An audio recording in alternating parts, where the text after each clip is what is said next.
નમસ્કાર દોસ્તો, શાંતિશ્રમ ન્યૂઝમાં આપનું સ્વાગત છે। રાજ્યની 8327 ગ્રામ પંચાયતોની ચૂંટણી જાહેર।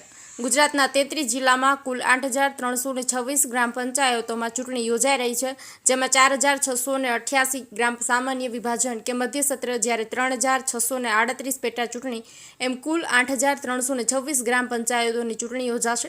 રાજ્ય ચૂંટણી પંચના કમિશનર દ્વારા રાજ્યમાં 2.5 વર્ષથી ખોરંભે મુકાયેલી 8327 ગ્રામ પંચાયતની ચૂંટણીની તારીખો જાહેર કરવામાં આવી છે। રાજ્યના ચૂંટણી કમિશનર ડોક્ટર એસ મુરલીકૃષ્ણ ચૂંટણીની જાહેરાત કરતા માહિતી આપી હતી કે આ ચૂંટણી કાર્યક્રમમાં ચૂંટણીનું જાહેરનામું 2 જૂન 2025ના રોજ બહાર પાડવામાં આવશે, જ્યારે ઉમેદવારી પત્ર ભરવાની છેલ્લી તારીખ 9 જૂન 2025 રહેશે। ફોર્મની ચકાસણી 10 જૂનના રોજ થશે, જ્યારે ફોર્મ પરત તારીખ 11 સુધી ખેંચી શકાશે। 22 જૂન 2025ના રોજ મતદાન યોજાશે અને મતગણતરી 25 જૂન 2025ના રોજ થશે। મતદાર યાદીની આખરી પ્રસિદ્ધિ 27 મે 2025ના રોજ કરવામાં આવી હતી અને આજે ચૂંટણી જાહેર કરવામાં આવી છે। આજથી આચારસંહિતા અમલમાં આવશે।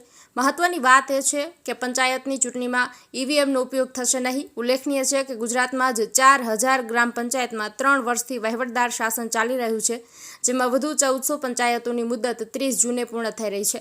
ગ્રામ પંચાયતની ચૂંટણીમાં કુલ 1.30 કરોડ મતદાતાઓ પોતાના મતાધિકારનો ઉપયોગ કરશે।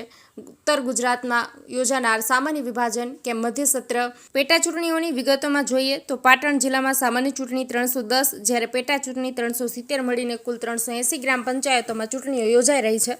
બનાસકાંઠા જિલ્લામાં સામાન્ય ચૂંટણી 386, જ્યારે પેટા ચૂંટણી 331 મળીને કુલ 617 ગ્રામ પંચાયતોમાં ચૂંટણીઓ યોજાઈ રહી છે।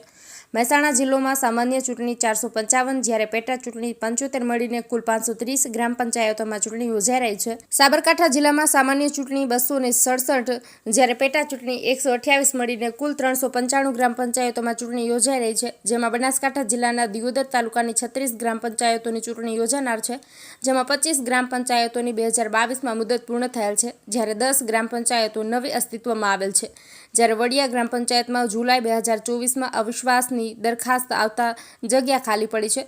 તાલુકાના લુદ્રાના ward number 2, Raiya ward number 3, પાલડીમાં વોર્ડ નંબર 8ની જગ્યા ખાલી છે। દિયોદર તાલુકામાં ચીભડા, ધુણસુલ, ડુચકવાડા, ગોલવી, જાલોઢા, જૂના ગોલવી, કોટડા, લીલાધર, મખાણું, માનપુર, મુકલપુર તેમજ ઓઢા, સણાવ, સરદારપુર, સેસણ જૂના, સેસણ નવા, સોની, સુરાણા, વાતમ જૂના, વાતમ નવા, ધનકવાડા, ધ્રાંડવ, ગોદા, સણાદર, વખા, ધ્રાંડવડ, હરિપુરા, જસાલી, કુંવારવા, મેસરા, નરાણા, નવા, નવાપુર તેમજ ઓગટપુરા, સલલપુર અને વડિયા ગ્રામ પંચાયતોની ચૂંટણી યોજાશે।